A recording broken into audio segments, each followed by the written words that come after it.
Hi, and thank you all for joining us today.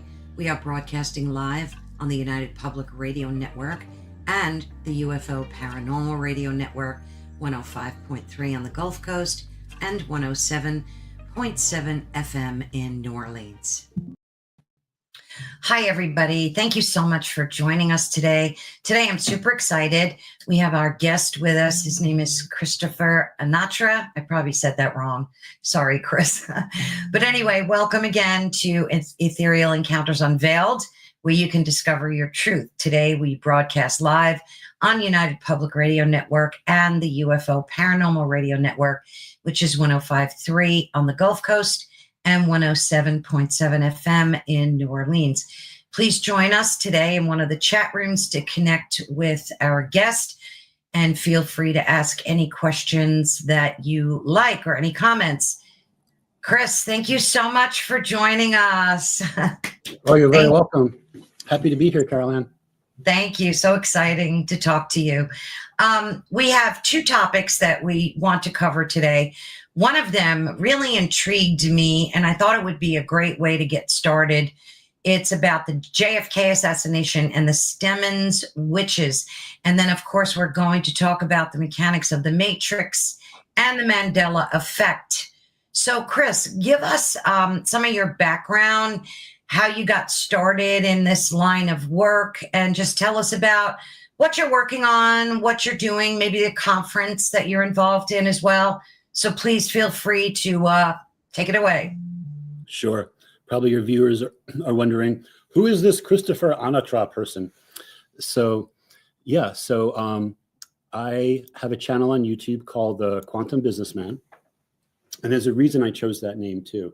Because a lot of people are like, why did you choose the name Quantum Businessman? That may not make any sense. Or for some people, it sounds kind of harsh, but there's a reason for it. And it has to do with timelines. And it has to do with things that I did related to business and other timelines, and the whole concept of how now timelines are merging. So people may start to mistake me for another version of me for something that I did on another timeline that's got merged into this timeline. And these type of things aren't just going to happen to me. They're going to be happening to all of us. So be prepared for people to tell you things about what you did or what you said, and you're like, I never did any of those things. I never said any of those things. But on another timeline, you did, where that person's consciousness was being part of your experiencing your avatar, so to speak. So, yeah, so for myself, I've always been involved in the world of business. Right now, I have a company that creates computer software for food distribution. And the specialty that I have in the supply chain has to do with getting food to restaurants, specifically restaurants and grocery stores. So that's something that I do like on the side. It's actually been takes up most of my time. And then kind of like as a hobby, I create these other videos. And as I've been, awakening more and more, I've been doing more and more for this type of exposing of how the reality works, for exposing the mechanisms of the Matrix, for exposing like what this place actually is, from what I can see from where my frequency of where my consciousness is. So that gives you a little bit about me. And then getting involved in this Mandela Effect actually happened because of my business, because people would call my company and say that you have a bug in our software. It just changed all of our Haas avocados to Hass avocados. This is as an example. Or the Stouffer stovetop stuffing no longer exists in inventory. Now it's just called stovetop stuffing made by Kraft. Like, what happened to our Stouffer's? Like, why would your software make these changes? And at first I didn't know what the Mandela Effect was back then. I literally had no idea. So I'd be like, why would the software make changes like that? And then that led me into discovery about how the reality works. Because I don't know about you, Caroline, but I remember Haas avocados, Haas, not Hass avocados the way it is now. But that's just one example. I don't know if you kind of feel the same way about that. Oh, I absolutely do. I've noticed quite a few things that blew my mind, but we have a lot to unpack in what you just talked about. So let's talk about your conference too, because I really would like to plug that a little bit for you guys. Sure. I adore all of you that are involved in it, and I think it would be really great for folks to know. So tell us about the Mandela Conference, what it is, the URL. Yeah. So, well, here's the thing. It ended. So we had it, I think, November 7th through 10th in Nashville, Tennessee, the International Mandela Effect Conference. And we have a website called imec.world. And then on there, you can get some more information about it. It's really about the Mandela Effect. Like the website is about that, and about our YouTube channel, how every month there's a group of 4 of us that get together, including Cynthia Sue Larson, who I know you know, and Jerry Hicks, for example. Yeah, I And, just interviewed him. It was great. Yep. And there's also Shane Robinson. He has a channel called Unbiased and On the Fence. You know, and every month, usually towards the end of the month, we talk about all the latest Mandela effects. And it's nonstop. Some people are like, oh, maybe it happened, you know, once or twice or 10 times or 20 times. There's literally thousands of these Mandela effects, and they're not stopping. Like, they're intensifying. There's more and more and more and more and more.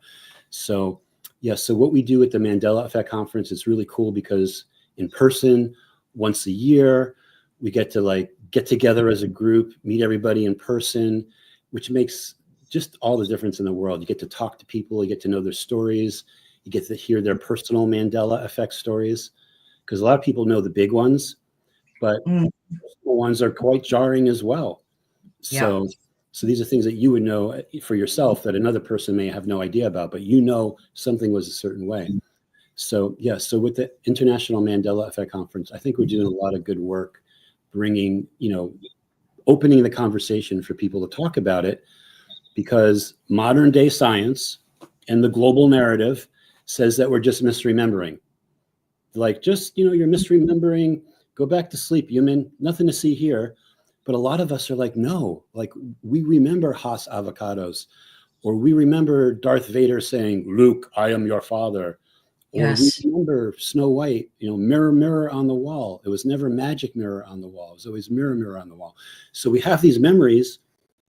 We got the global narrative trying to convince us that we're wrong and we're misremembering, but that's not the case, because we all have the same exact memory.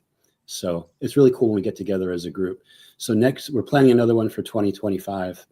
And hopefully we might even see you there, Carol Ann. Oh, I would love to join you guys in on that. I wanted to go to this year's, but it was a little too, like late notice, but I'll definitely be at the next one for sure. Cool. So before we get into the Mandela Effect, I was very intrigued. I saw a video on your YouTube channel. And of course, folks, I will have all the information where you can get in touch with Christopher, his website, all that good stuff in the description of this video. So be sure on YouTube. So be sure and head on over and please subscribe. That would be awesome. So yeah, if you want to reach out, I'm sure Chris wouldn't mind you shooting him an email on his contact page if you had any questions. But you did a video about these Stemmons witches and the JFK assassination. And I was so intrigued by that. I think you're the only person, right, that has discussed. Did you unearth this yourself? Like, give us some background as to this whole thing. Yeah. So what I'm doing is I'm always, and those are the Stemmons witches, by the way. It was about, these statues were about 3 miles away when JFK was assassinated. But the JFK assassination is a perfect example of timelines and how they work. So a lot of people have noted these Mandela effects about the JFK assassination.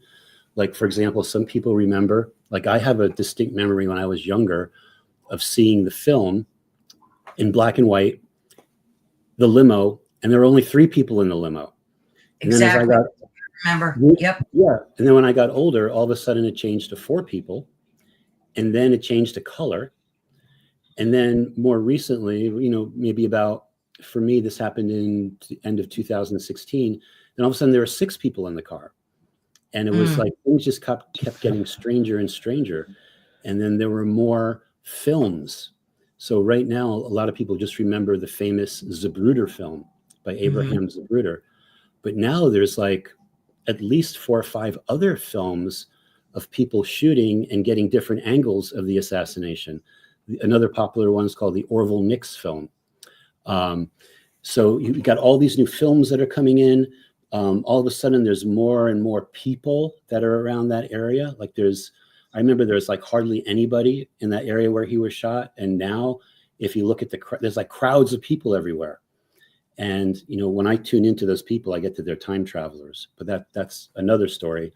But it's also related to the Stemmons witches, because the JFK assassination is one of those events in history where there are different factions that have been trying for a different outcome. In other words, some people would want JFK to be assassinated for whatever reasons they had. Other people would not, and they're trying to save him. So there was like a hairball of timelines that were happening. And then recently, for me anyway, when I was doing more research on it, these Stemmons witches came into it. And I'm like, what is going on? But the way it first appeared for me was I was starting to get, I was getting a message to look into the assassination again.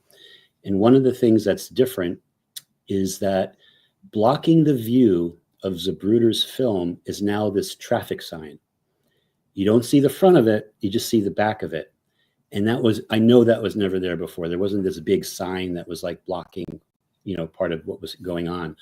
So that sign led me to different things.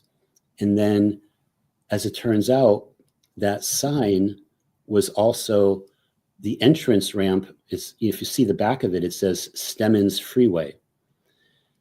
Now, I'll go back another step. So about a month before this information came to me, I went to Scotland, and I went to this place called Iona Island, which is a high frequency, beautiful place in Scotland. It's way out, north of the Highland area.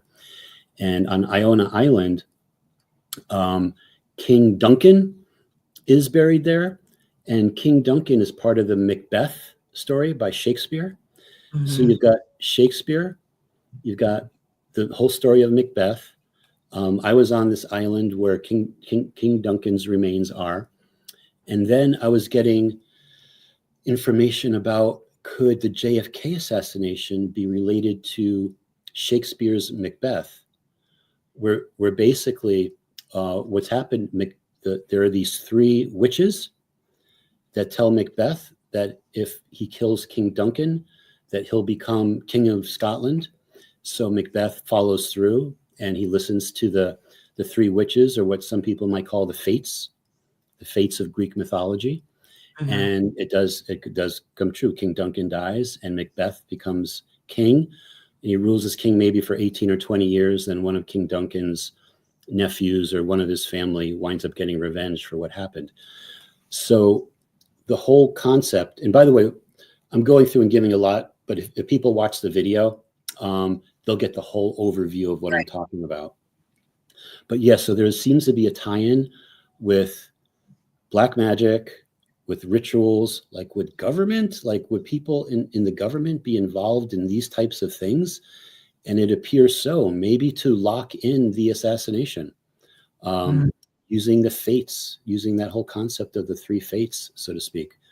So what starts to happen is when you start diving deeper down the rabbit hole, some of these things start to get exposed. And then I was in the area where the Macbeth and King Duncan things were happening. So I think that kind of lit a spark under me as well, for me to start putting all these puzzle pieces together. I'll put the link to your YouTube video in the description as well, so folks can watch and you kind of uncover and unpack all the, connect all the dots to it. So it was very interesting. These statues, they're gone. Nobody knows where they're at today. Am I right? Yeah, there is. Let me see if I can find it. On Facebook, probably a year or so ago, there was a picture, and I'm not going to be able to find it that easily. I'm just going through. Okay, I don't have it prepared to show you that. Okay, no problem. Yeah, but there's a photograph of these 3 of the statues out in the woods someplace that someone took, and you could tell it's the same statues. It was created by a Mexican sculptor, and this was like a trademark of his work. So they're still out there. We don't know where they are, but somebody placed them someplace where, you know, the public can't find them. I think I have that. Is that what we're talking about? Oh, exactly. Thank you. Thank you. Yeah, it's pretty amazing. Like, why would they end up in the woods, like in the middle of nowhere? Exactly. It's crazy. Exactly.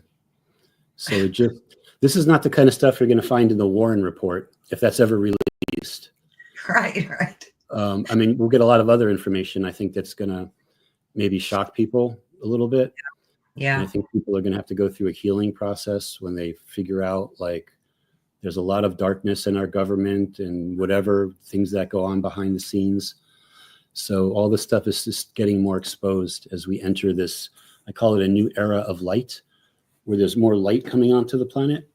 So yeah, it's making it, the truth is being more exposed.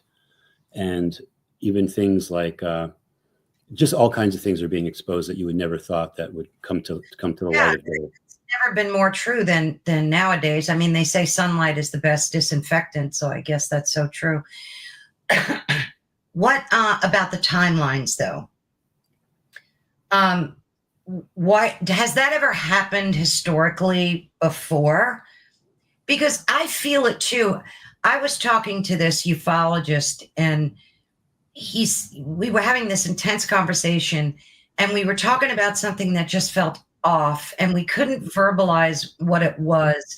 And he looked at me and said, "You feel it too, don't you?" And it's kind of like this, you don't really know how to verbalize it, but you feel like something is off kilter, something's not right. Is that what we're talking about here, Christopher? Like these merging of timelines? Maybe you can kind of go into that for folks. Yes. So what's nice about understanding timelines is that it's made its way into pop culture. So even my kids, like my 12-year-old, can explain what a timeline is because they know all the different, how the movies are working with the timelines. And Spider-Man did this in this timeline, but in this timeline, he didn't do that. So it's kind of cool that even younger people are starting to get an idea of that and how it works. And I think that's on purpose. I think literally the Matrix is trying to wake us up, and they're giving us giving us all of these clues, you know, all in entertainment. I call it soft disclosure in entertainment and movies and books that we read. There are all these different things that are helping us realize that this place is not what we've been taught. And the whole concept of how timelines work, and it's all about vibration, like literally everything is vibrating. And depending on our vibration is the timeline that we get to experience. And the higher our resonance, the higher our frequency, the better the timeline. And when that happens, you know, it's a slow process. It's not like some people might make huge jumps. Some people are at least doing it like a little bit every day. Like I think a lot of us, literally, every time we wake up in the morning, we're in a new timeline. And then other people, seems like every time they blink, they're in a new timeline. So these timelines are like, they're all around us. I say they're like about a micron apart from each other. And things are different. Sometimes they're like almost the same. Maybe it's 99.5% is the same. And then you'll notice like crazy things, like not really that crazy, but for people listening to you, they would be like, that doesn't make any sense. You must be misremembering. Right. Like I had a duffel bag, for example, that was always like blue. It was like a dark navy blue. And then one day it was completely black. Or I had a friend I knew their car was like a forest green color, and all of a sudden it's a black color, or whatever, or, you know, whatever the thing is, whatever the change in the reality is that we spot. And as we get better and better at it, as we spot more and more Mandela effects, we're becoming more observant of the reality. And a lot of us keep spotting them even more. So it doesn't slow down. Once you become aware of what it is and you start to become observant, then all of a sudden you start tuning into more of what's going on around us. So, but basically a timeline is our resonance, the frequency, vibration, resonance of our avatar is changing, which puts us into another timeline. What causes that change? It could be the sun, it could be solar flares, It could be the Earth's vibration, known as the Schumann resonance. It could Mm-hmm. be cosmic radiation coming in. It could be things like we've changed our diet, like we're not eating a lot of dense, heavy, like meat-based products. Maybe we're eating more, light food, so to speak. And then that has a big effect on people as well. So there are all these different factors that are going on that's causing people to start to see the timelines. Do you think that that like the LHC has anything to do with it? You know, what they're doing over in CERN, or is that just coincidence? Because to me, that it seems like there's some type of connection between what's going on over there. Yeah, and people should keep in mind too, there's like hundreds of these large hadron colliders out there. And a lot of them they've all been tuned by super quantum computers. They all will do the same thing at the same time. So usually it's not just the one in Switzerland, but it's all of them will go off and they'll start to exhibit whatever they're trying to do as these big magnets spin around the track. I call it they're making like a magic circle, so to speak. They're opening wormholes, and there's actually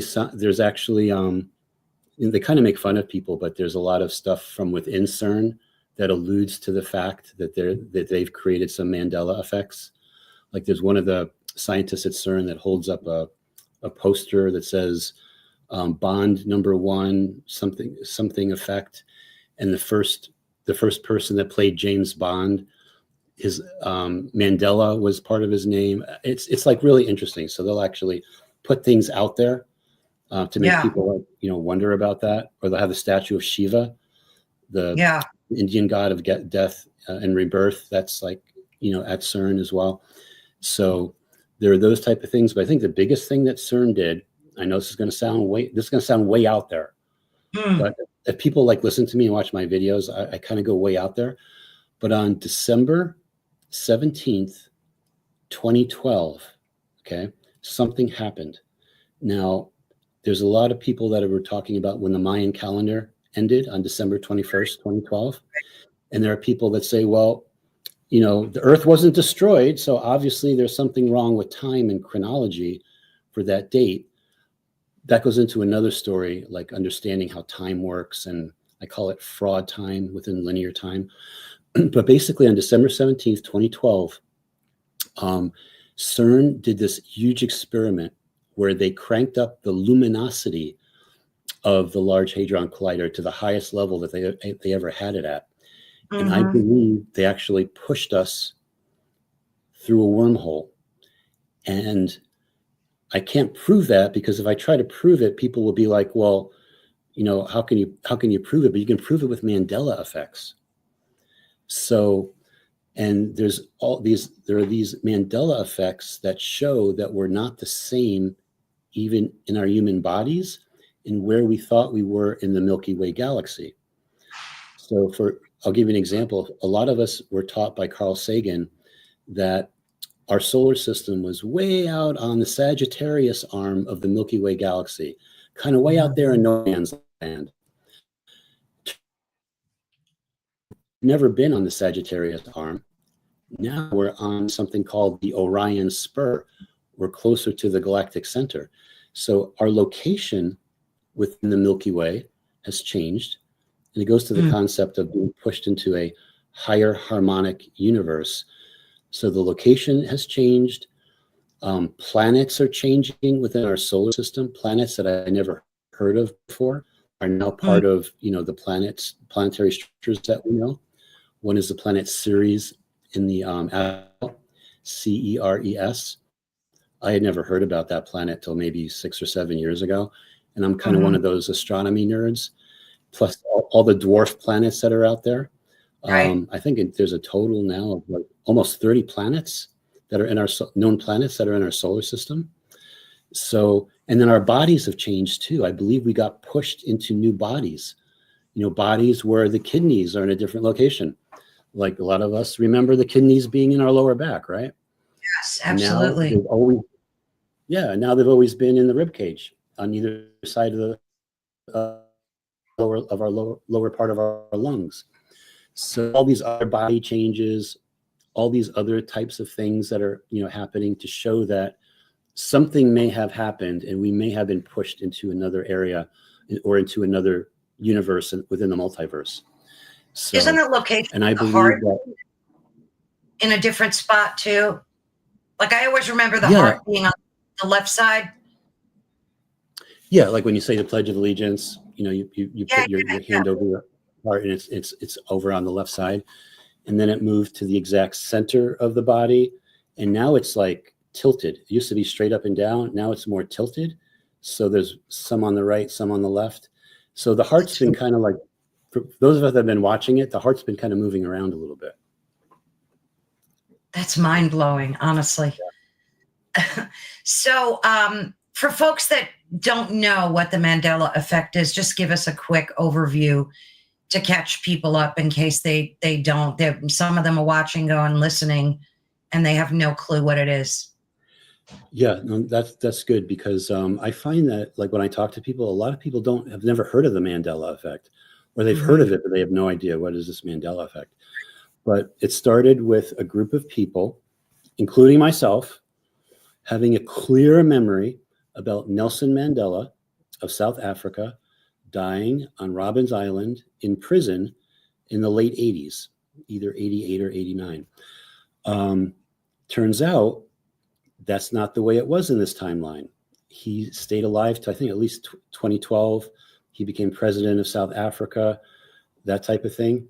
But for myself, I remember like the newspaper articles. Well, back then in the late 80s, we didn't have the internet. So I remember I was at a hotel, and how they'd have newsstands.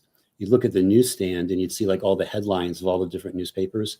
And I remember one day, all the headlines were about rioting in South Africa because Mandela was killed and people were upset. And, so a lot of people have all these clear memories of him dying. And as it turns out, he never did. So it became known as the Mandela Effect. It could have been called anything else, but the whole Nelson Mandela story is the thing that started it.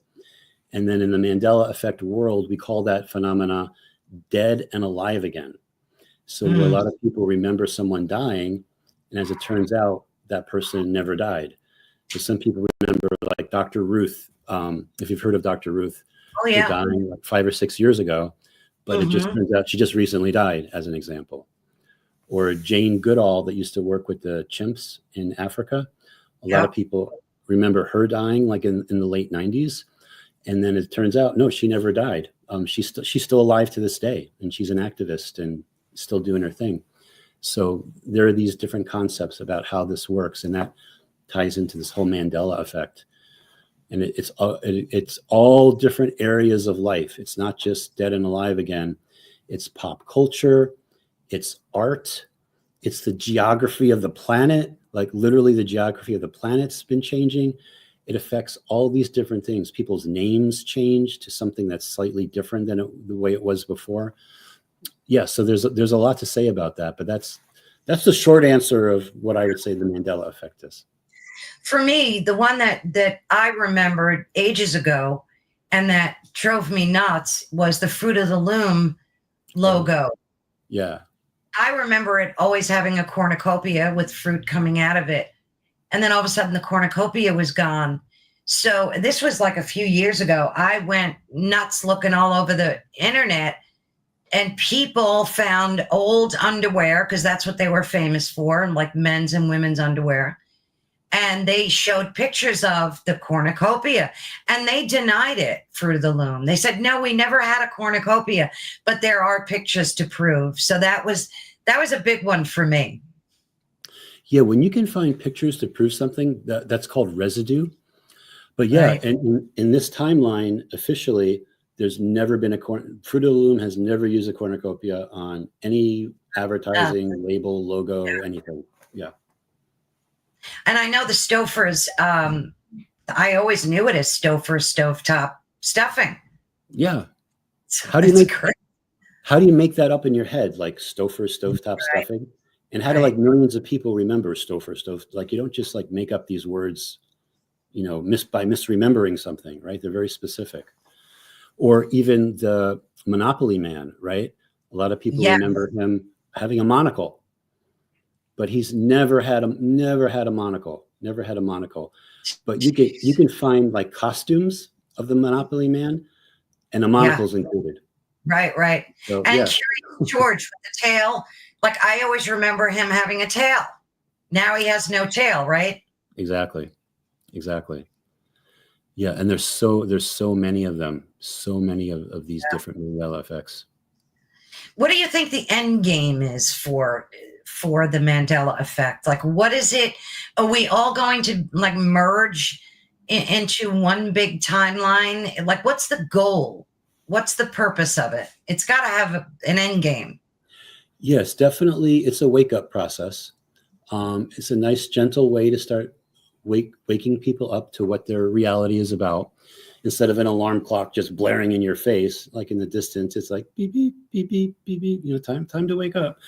So I think that's what the main reason for it. And then I also, for myself, like I'll tune into these Mandela effects to find hidden meanings, because I think a lot of them are not just random. Like a lot of people are like, oh, it's just a random Mandela effect. Like now Sicily almost touches Italy. And a lot of people, like if you look at a map of Italy, for example, and Sicily, it was always like the boot kicking Sicily, so to speak. And now Sicily's attached to the boot, kind of. Maybe it's like 20 or 30 miles away. And it just looks different. It's huge. So, yeah, so these types of things, like I would do a lot of flying on airplanes and stuff. And I'd be looking at maps and I'd be like, I need to call into the company because they made this map completely wrong. And again, having no idea what the Mandela effect was, but it was actually correct for the timeline that I was in. So you think it's just all a part of global awakening, this realization and knowledge about timelines and understanding like the Mandela effect for one? Like I'm just not clear on, is it just for us to have a global awakening at the end of the day? What's the driving force mechanism? Yeah, so you'll know that it's important, first of all, because the global narrative downplays it completely. Like it just says that people are confabulating or misremembering. Like the global narrative does not want people to think that the Mandela effect is real, because then you have, like you have to ask the question, like, if this is real, I want to know what's causing it. Right. And they don't want people to even ask that question. But then if you can get to the point where you can ask the question, part of it's explaining the mechanics of the matrix and how it works and how these different timelines work. And I think the Mandela effect has always been there, actually. Excuse me for a second. Sure. Yeah, the Mandela effect, like it's not necessarily a new phenomena, but it's something that it's been intensifying. And because of the internet and how we can all talk to each other, we can get confirmation like, oh yeah, that's a real Mandela effect. Or some people might be like, no, that's not. But basically it's all related to a mass planetary awakening. And a lot of us on this planet have done this on other planets. Like we've been part of other mass planetary awakenings for planets that were, let's say, taken over, so to speak, by whatever version of domination and control was there. And then people were able to or the beings on whatever realm that was, they're able to wake up. So I think the Mandela effect is just the first part of that. For those of us that are observant, can see that what we've been taught, what this reality is, nothing is real, including concepts like object permanence. So sometimes I'll talk about object permanence, and what that means is that everything is being rendered as you see it. Like our bodies are being rendered like software in a video game, so to speak. But let's say I've got a kitchen that's behind me in another room. If myself or another source player is not observing that kitchen, does it exist? Right. Or if my car is in the parking lot and there's no one there to observe it, is the matrix rendering it? Now, our brains were taught that it's always there. It's called object permanence. So even if I left my car there, it's always going to be there. But in computer, for example, computer software, video game design, you would never, it just wastes processing power to have every atom of every part of a game displayed all the time.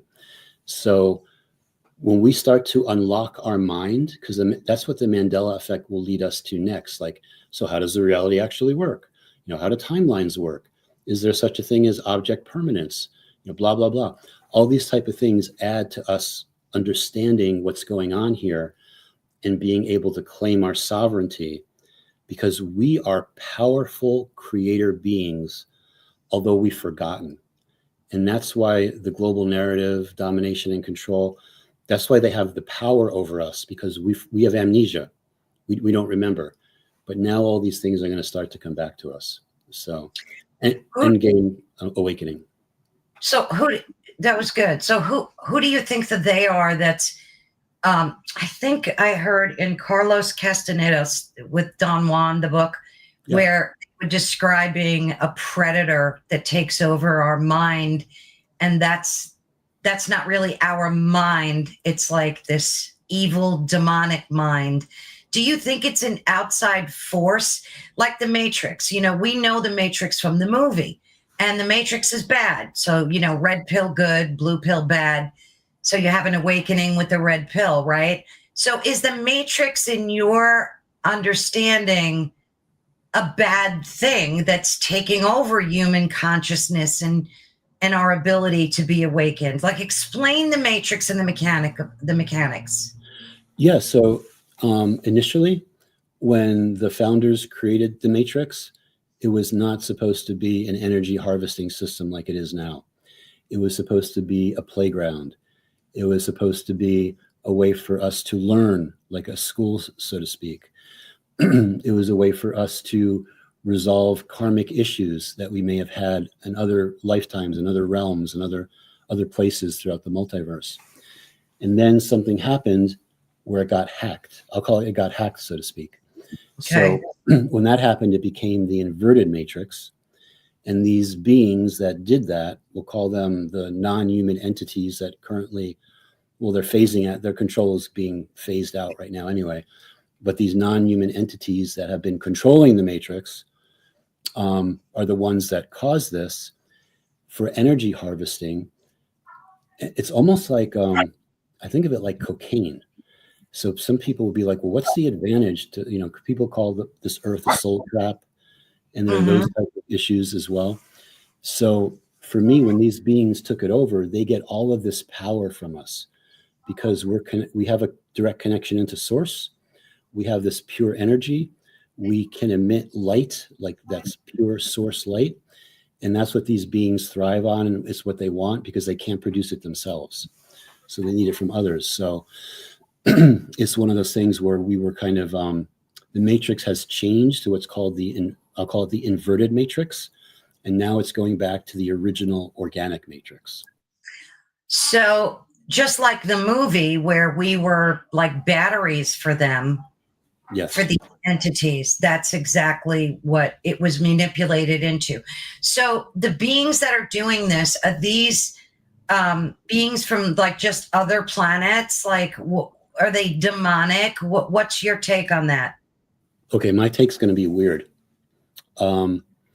So the way I see it is that part of this process is that we created this experience because we wanted new experiences. We wanted a challenge. We wanted to be able to do things we've never been able to do before. We wanted to have like this understand what it is to be in like a 3D type of a realm. So these non-human entities, some people might call them the archons, there's different names, so to speak. We actually created them. We created them. And the roles that they're playing is something that we're having them do because we programmed them to do this to make this game more of a challenge. Oh, wow. So that goes beyond what a lot of people will think. It's like, oh, these evil people that have come in from another part of the universe. Maybe that's true, but the way I see it is that we're creator beings and that we actually created them.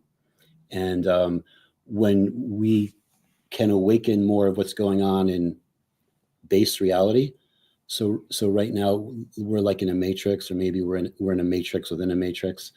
There's another level above us where we're projecting in from. So that whole level, like all these things that are going on, we actually created it all, and we did it because we want to have this excitement, this adventure, and we programmed it so that our lives here were not going to be that easy. We have to struggle to wake up, and because we're naturally gamers, and I say we're champions, because to be able to even come into this place and be part of a mass planetary awakening, and to wake up and shine your light and shine your brilliance, you got to be pretty brave to do that. It's like waking up in a herd of sheep and trying to like convince the sheep, not to follow the Judas goat or whatever they're following. The same type of thing. It's really difficult. And but as people are ready to awaken, they'll awaken. You can't force it on anybody. So that's the truth. Yeah. So we have created it all. Is the way I see it. That kind of rings with a resonance of truth for sure. It just makes me wonder why we would make it so painful for ourselves. Like, because life is painful. I mean, most of the time, learning is painful. Awakening is painful. When you have your awakening, you have to surrender your old way of thinking, and lots of times that involves friends, relationships. So I mean, maybe that's true, that through that suffering we gain the knowledge to move forward. I mean, yeah, I mean, you could say suffering's part of it too, but part of it is having the experiences that we can have in a 3D astral body. Just the enjoyment of eating food, smelling food, tasting food. That doesn't happen on the other side. That literally doesn't happen. At the IMEC conference, there was someone who used to work with Dolores Cannon, and she was talking about how Dolores would talk about how there were beings out there that felt things like the Earth experience were just a big make pretend thing. Like, you can't go into physical bodies. You can't have this. You can't eat good food or enjoy this or enjoy that, or even the concept of having like an orgasm. Like, what? That doesn't make any sense. So there are actually beings on the other side that don't even think that what we're experiencing is real. And that's part of the reason why we came into this too. And emotions is another big part of it. So like on the other side, neutrality, like everything is neutral. There is no good versus evil. Here you've got all the emotions, you've got the polarity of duality, you've got all these things that hypnotize you into the game. You've got all your physical senses, you got the emotions that are going on. Everywhere we look, it seems like it's real. When that's not the case. So there's all these things to give us like a completely different experience. And because almost like a bungee jumper or someone that's jumps out of an airplane and, with the parachute and all that, skydiving, they want to have they want the adrenaline rush and so forth. So we came in here to not just awaken the planet, but also to have these experiences that we don't have on the other side. What about folks that are born into poverty and children that are born with horrific diseases? Are these pre-programmed for them so that they could get lessons from it? Is there a specific lesson that they need to learn? Well, what's interesting is that a lot of those people aren't real. Yes. So like NPCs. Now, I'm not saying that's what all of them are, but a lot of them, like when I was a kid, I'd watched like starving children in Ethiopia, with the big bellies and all that. A lot of that is just, it's like matrix programming. They're not actually real people. In fact, when I tune into it, sounds weird, but for every one true source player, there could be as many as 5,000 NPCs that are out there. Wow. Existing on all different levels. So, yeah, so a lot of times those things that you see aren't real, or it could be that that being wanted to have an experience before they incarnate. They wanted to have an experience to know what it's like to have some kind of, fatal disease or something that's going to impact them. But usually most people, most source players will get to at least, you'll know they're a source player because they can at least attain the age of 12 as an example. And then everything else is like, may not be real. Wow, that's something to think about.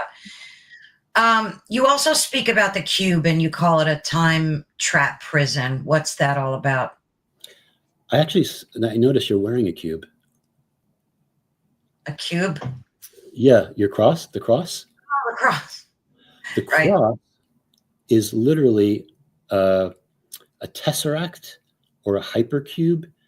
So the cube with its right angles is the mechanism that locks us into, it's part of what's been used to keep us in this prison experience, so to speak. So, and the cube is like everywhere. Like you got the Muslims that worship the cube at Mecca, for example. You have the Hebrews that strap the cube on their forehead or on their arm. And even the Christians will use the cross. They don't realize the cross is a cube, but if you take the symbology of the cross and you fold it together, it actually makes a cube. And it ties into Salvador Dali's famous painting called Corpus Hypercubus, which was Christ on a hypercube, which looks like a cross. And he's like attached to it by 4 other cubes. So yeah, the cube is like another part of the way this system works and the way things keep us trapped. And then the way that religion ties into that as well to keep us trapped here. But that's all ending because we're changing. Everything's changing. Yeah, I wanted to ask you how religion plays into this. But before we get to that, I just want to let everybody know that you're listening to Ethereal Encounters Unveiled with our guests today. We're very excited to be able to speak with Christopher. And we're live on United Public Radio Network and the UFO Paranormal Radio Network, 105.3, 107.7 in New Orleans. And thank you so much again for joining us. So is religion part of this matrix that we created? Like, do you believe Jesus existed and all of these prophets, Buddha, so on, Muhammad, or is that they're just a part of the game? Yeah, so religion is a great control mechanism. Like religion, like literally controls us. A lot of us have literally religious patterns within our DNA that aren't even ours. It's from our ancestors, but we inherit them. We inherit certain qualities to keep us more like obedient to religion or not want to question religion or whatever that is. So religion is a control mechanism. And then the question is like, did someone like Jesus actually exist? So, and that's a hot potato topic right there, even to mention that Jesus may not have existed. But I'll just say from my own experience, because one of the things I do is I look into having access to the Akashic records. Right. So something called the Living Library of Light, which is more of like the records of the cosmos, so to speak. I couldn't find a Jesus. And by the way, Christ is a title. It's not one person. Or something called the Christ Consciousness Grid is a name given to a high frequency grid that's around the planet that's always been there. I call it like a higher love type frequency that's out there. So Council of Nicaea, 325 AD, they come up with the scriptures of the New Testament. Hundreds of years after everybody was already dead, like 300 years, they come up with these writings. And what it appears to be is they took elements of other stories and put them together into the story of Jesus. Everything starting from Horus from Egypt, and how like he was born of a virgin and those type of concepts, to this man named Apollonia of Tyana. And Apollonia was born right around right around the time Jesus Christ would have been born. And he was a prophet. He was a miracle worker. He raised the dead. He was a great teacher. When he would go from city to city, crowds would gather to hear his teachings, so to speak. So the question one has to ask is it possible that what we know about Jesus may have been plagiarized from the Council of Nicaea, from other people, from the lives of other people? So there are those type of concepts that I think anybody should really be able to like try to look at it, not being charged with, I know Jesus is real and he's my savior, but maybe view this as information, that maybe there's something more going on to the story. Because even the Bible is changing. There's all these like Bible Mandela effects. You know, Isaiah talks about, I remember talking about the lion shall lie down with the lamb. Mhm. And now it's the wolf will dwell with the lamb. It went from lion to wolf. Yeah. So, and there are all these Bible Mandela effects. The word matrix is now in the King James Version 5 times. And I'm like, I was, yeah, no, the word matrix in the King James Version and other versions of the Bible, I don't think so. Not that I remember. Right. And it usually refers to like the woman's womb is called the matrix. So, and it's funny too, because that's when I tune into it, that's how source players come into the game. You could only come into the game through the womb. Your mom has to be a source player. Even if she never was awakened and she was like really weird or difficult to deal with on one side of it, she had to be a source player for you to come into the game, because a non-player character mother can only produce NPC children. Oh. Yeah. So there are all these different things, and there's a big clue about matrix being the womb in the Bible. So how could the Bible change? Right, exactly. How do you get to be a source player as opposed to an NPC? Oh, you just are. You just are. Well, and the thing is, so some people might ask, wait, can I be an NPC? And the thing is an NPC would never ask themselves that question. Right, right. They're just programmed to do what they're doing. There's actually a type of AI that runs NPCs. They would never even ask that question. So if anyone is like considering, like, I wonder if I'm an NPC or not, if you're even wondering that, you're not. You're a source player.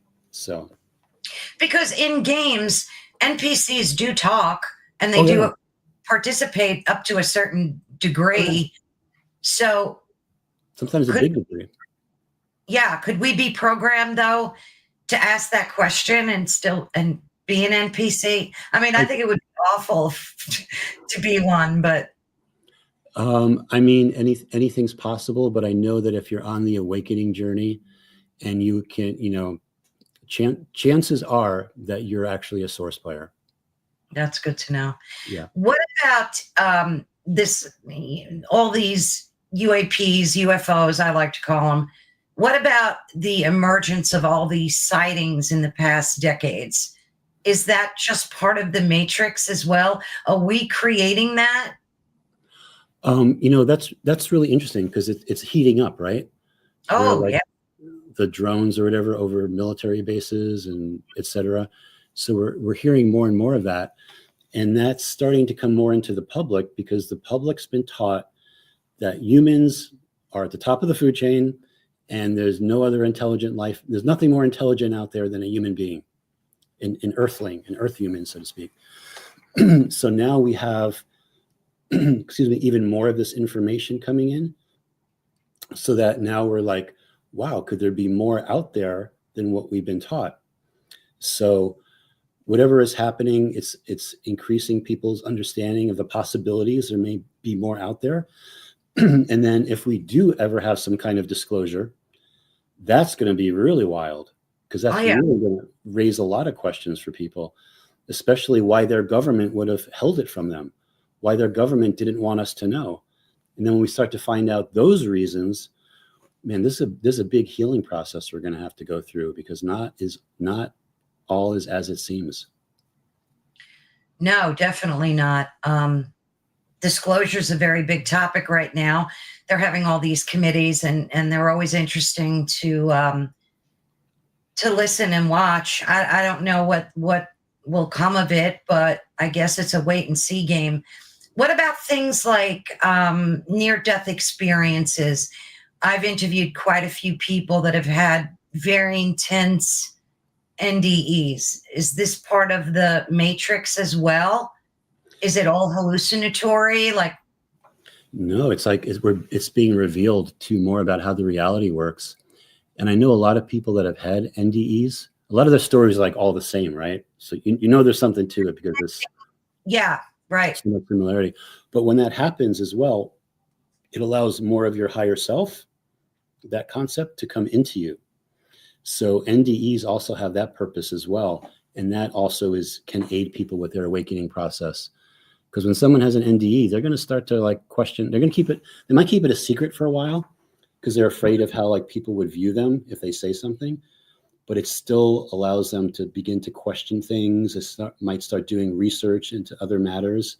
Again, all exposing the way this world, this realm works. Because Jesus does appear to a lot of folks, and it transforms their lives where they become intense believers in Christ and in Jesus. And there's always like a creator, a source. In the most of the ones I've seen, unless they've had a negative NDE where they were thrown into the fiery pits of hell and came out of it, and then that changed their life. So how does the matrix fit into that whole dynamic, like the creator theory?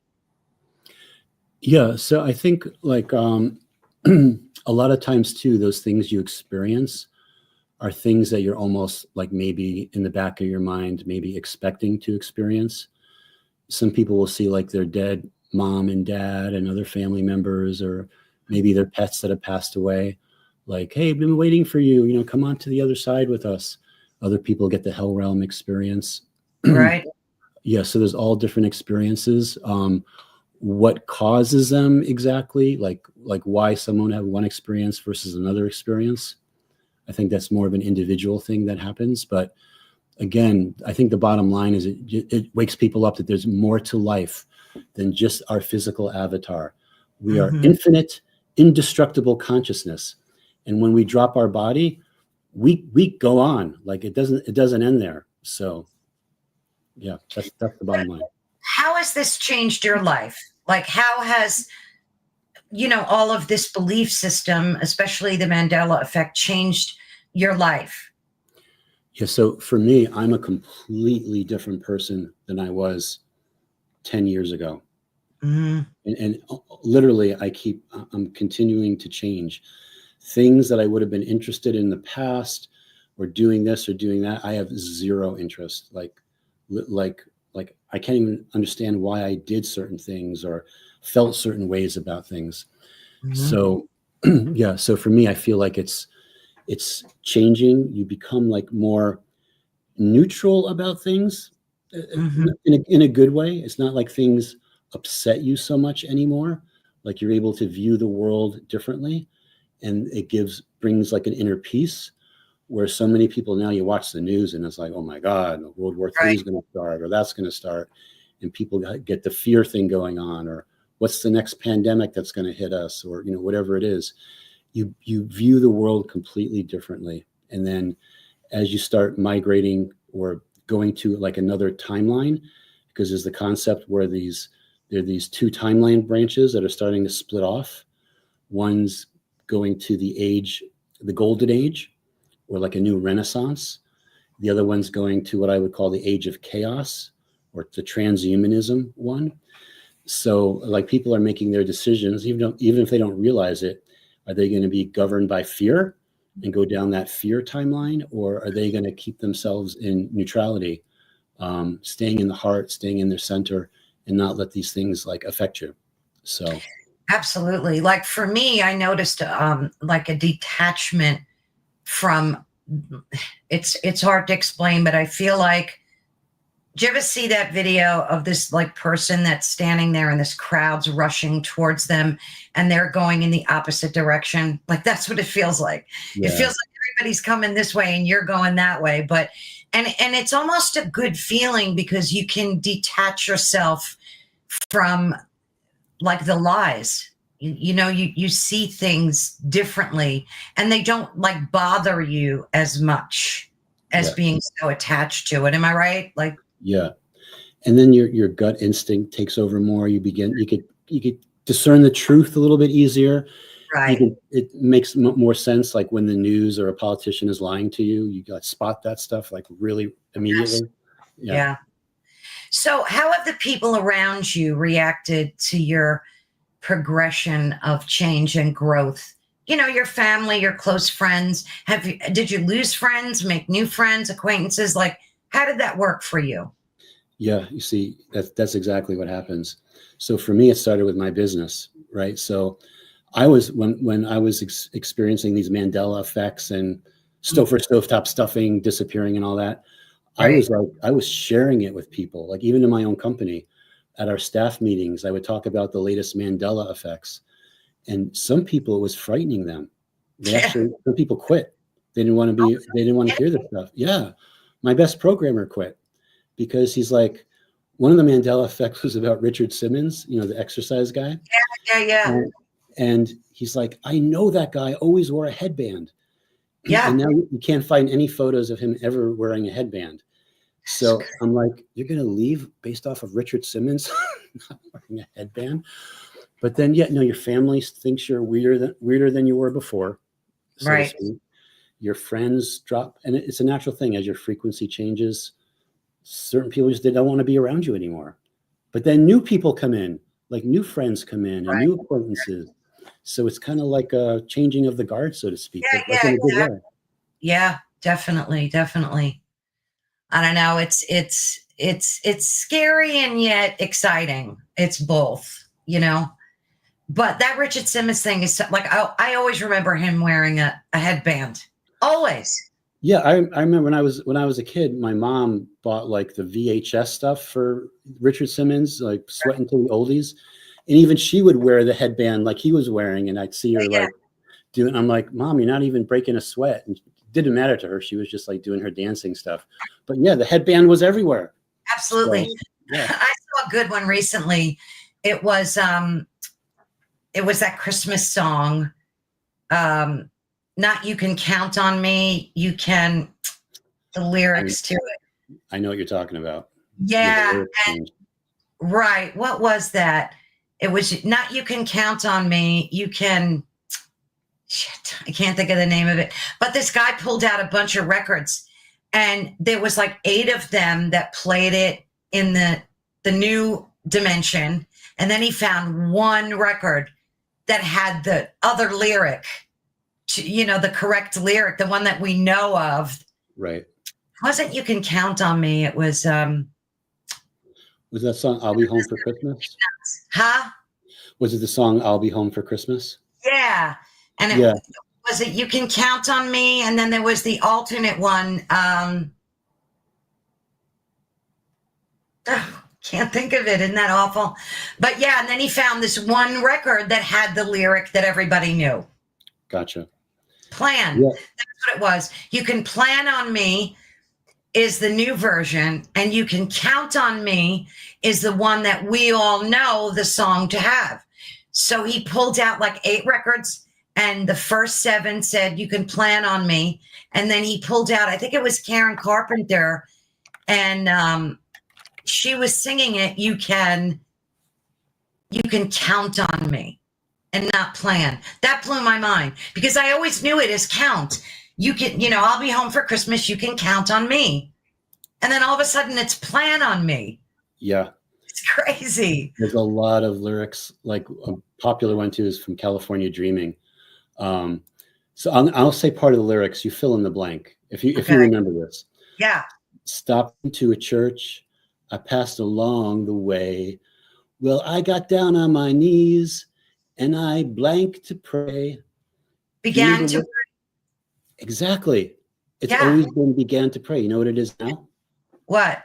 Pretend to pray. Oh, no. No way. Pretend. Yeah. So And anybody watching this? Pray. Yeah. Look up the lyrics for California Dreaming and you'll see it's always been pretend to pray. And I remember like you begin to pray. Or I began to pray. Yeah, I began to pray. Why? nuances, though?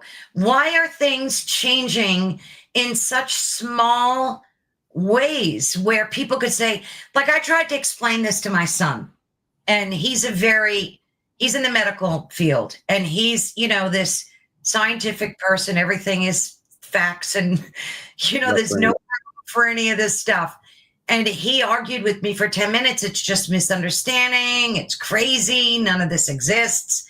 I don't know why you're getting wrapped up in this. It's not true. People are just misunderstanding. That's what he was convinced. I mean, I don't know. Yeah, see, even when it comes to people that are scientifically bent, more left brain, Right. even the world of quantum mechanics is teaching them to question reality. The winners of the 2022 Nobel Prize in Physics was the universe is not locally real. So the winners of the 2022 Nobel Prize in Physics won because they showed that this place isn't real. So if people really begin to look at what quantum mechanics is teaching us, Yeah. and all those different things, even the most left brain people have no excuse not to wake up.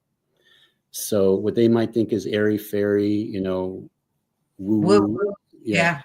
is not. It's not at all. So, and I was that same. I know I was that same way. I'm a software engineer, same way. I needed to have facts, left brain only. That's how I make my decisions. And now when all these things started happening to me, it just flipped. I'm like, oh, there's Remember, another way.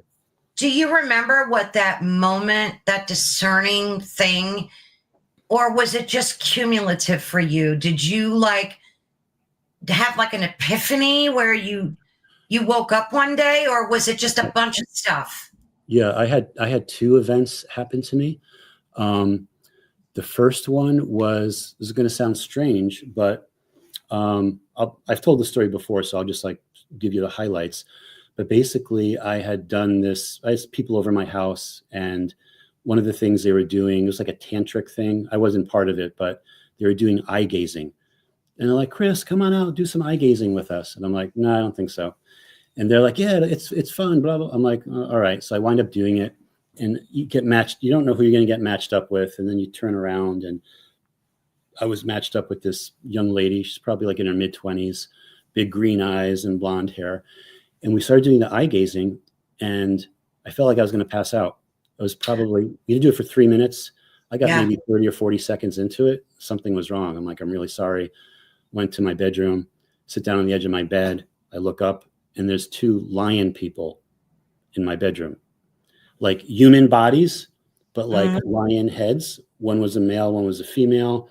The male was wearing a blue military uniform, and he had medals on his chest, and the female had a blue dress. She had a ruby. So I'm thinking to myself, did somebody put a holographic projector in my bedroom? And I'm looking around for the cord. I'm looking around for how this is working. And I'm like, and they're just there. They're not saying anything. And then maybe a minute or two, they just kind of dissolved. And I'm like, okay, I'm not under the influence of any drugs. I feel totally sane. I just did a wacky eye gazing thing, which could have been the catalyst that caused this. So I experienced that. And then for me, I experienced soon after that, the JFK assassination, Zapruder film changing, going to 6 people in the car. And I knew that was wrong because I watched that video hundreds of times. Oh, yeah. There was no 6 people in the car. That's ridiculous. So then I went online, everything, showed the same exact Zapruder film. I thought it was like college kids playing a joke on people. Yeah. So it turns out I'm Googling it, and it says JFK assassination, Mandela Effect. And I'm like, what's this Mandela Effect? And then that got me into the whole thing of understanding what was going on. Oh, yeah. So you kind of uncovered it yourself, in essence, and you started reading and researching it. And right. And how long ago was that? It was right after Trump was elected in 2016. Because back then he said he was going to be releasing the Warren Commission report, which he never did. But I was looking at it again because the Warren report's going to come out, not redacted. You're going to get all the information. So I watched the video on my computer, and I'm like, it hurt my brain. Like it literally hurt my brain. I couldn't make heads or tails of what was going on. Did you ever research what those lion people were? Like, did you ever look into that? What do you think that was? And what exactly is eye gazing? You just stare into each other's eyes until what, one person can't do it anymore? Or? Yeah, because the concept with eye gazing, they don't say this. You're actually transmitting light codes to each other. Oh. And yeah, so light codes are very interesting because it's data, it's packets of data that someone has that they've been holding on to.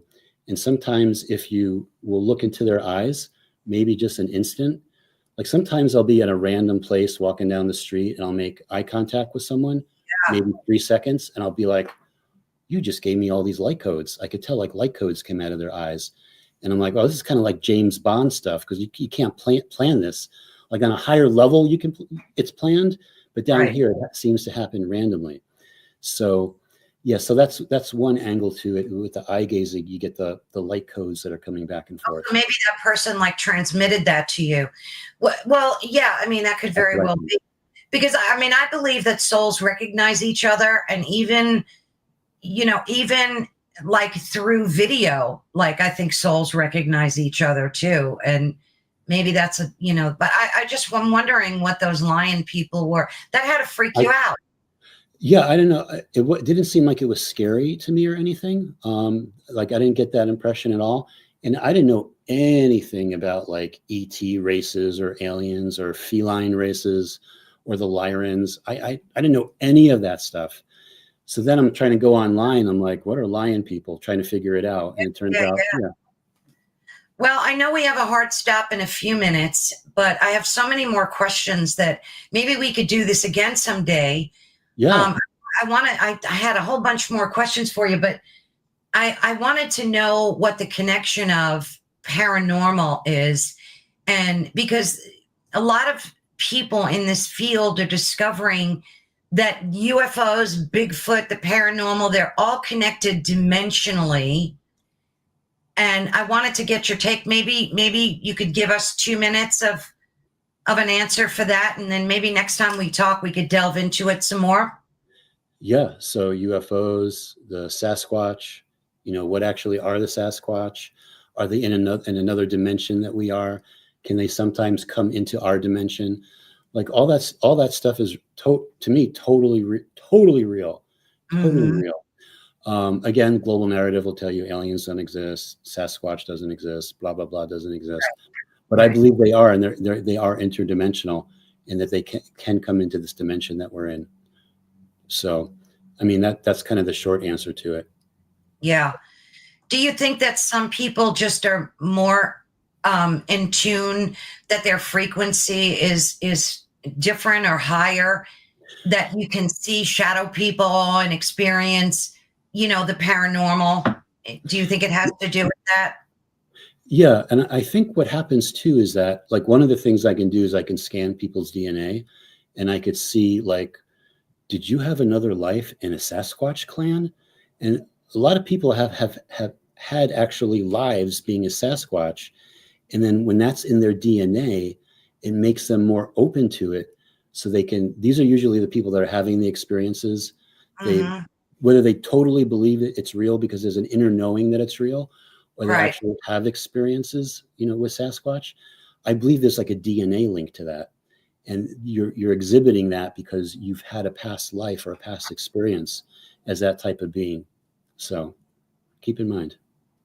So Matthew said perhaps they exist on an astral plane like nature spirits and could manifest physically, visibly under the right circumstances. Yeah. Good point. Yeah, great point. I know you have to be heading out soon. Matthew also said, if we analyze the nature of illusion, we will be forever perplexed and uneasy. Nothing can be said about the phenomenal world accurately other than to realize it doesn't exist. Yeah. Bingo. Yeah, because a lot of people will ask me like, do I believe the planet is a sphere, or do I believe it's flat? And you know what my answer is? What? Both? There isn't. No. Well, there is no Earth. This is all an illusion. It's literally all an illusion. And what our brain could process, I believe the Earth is even more than what we think it is. We're only seeing a small part of the Earth. Oh So, gosh, I have to schedule another call with you. I have so many cool. great questions. It's been such a privilege to be able to speak with you today. Thank you so much. You're very welcome. This will be the teaser trailer to our next talk. Yes, definitely. I'll hit you up via email. All right, Christopher. Cool. Thank you, Thank Caroline. you so much. Take care, dear. Take care. Well, thank you so much, everyone. I thoroughly enjoyed speaking with Christopher, and I can't wait to do it again. And I'm going to try to schedule something soon with him because I have like at least 10 more questions I want to ask him. But again, you've been listening to Ethereal Encounters Unveiled live on United Public Radio Network and the UFO Paranormal Radio Network, which is 105.3 and 107.7 FM in New Orleans. And of course, each week, listeners are introduced to new featured guests from various shows, film, radio, all over the internet, authors, and beyond. And we cover topics ranging from ancient history, ufology, the paranormal, you name it, we cover it. So please be sure and join us. And please be sure and head on over to my YouTube channel, Ethereal Encounters Unveiled, and give us a thumbs up and subscribe. I would be ever so grateful if you do. Thank you again so much. Have a blessed rest of the week and a fantastic weekend. Thanks. Bye-bye.